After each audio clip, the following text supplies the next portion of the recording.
रहल छी AP production के प्रस्तुति।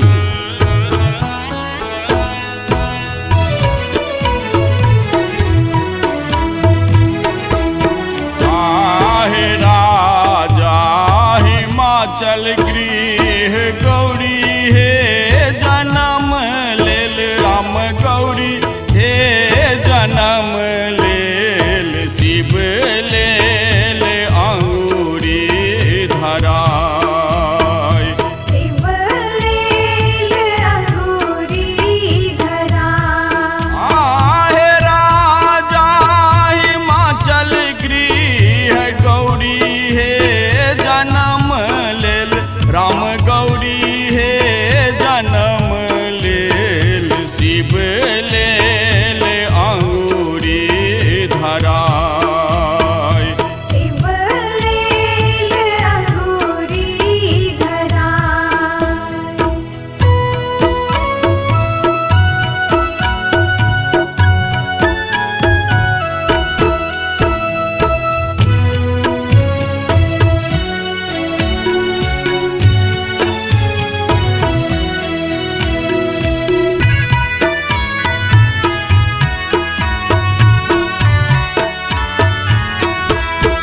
आहे कथी केर भोला बाबा डोलिया बनाओल राम डोलिया बनाओल कथी केर दिलनी ओहार आहे कथी केर भोला बाबा डोलिया बनाओल राम डोलिया बनाओल कथी केर दिलनी ओहार कथी केर दिलनी ओहार।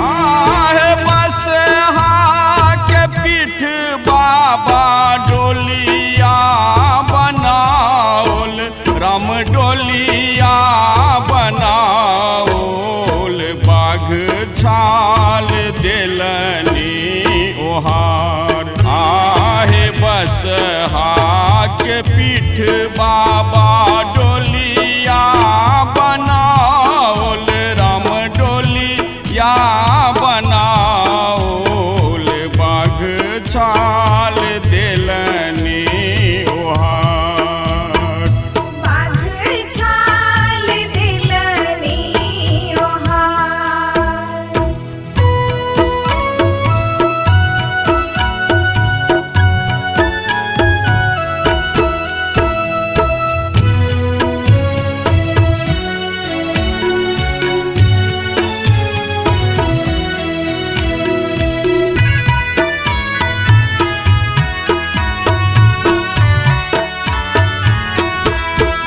आहे एक कोस गेला शिव दुई कोस गेला राम दुई कोस गेला तेसर कोस लागल पियास आहे एक कोस गेला शिव दुई कोस गेला राम दुई कोस गेला तेसर कोस लागल पियास तेसर कोस लागल पियास।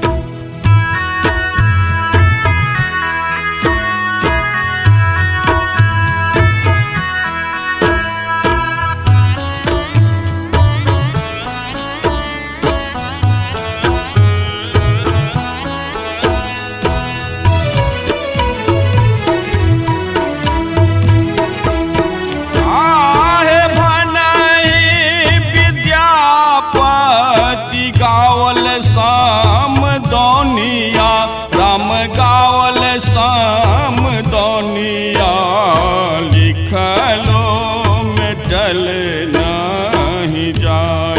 आहे भनहि विद्यापति गावल समदौनिया, राम गावल समदौनिया, लिख लो मेटल नहीं जाय।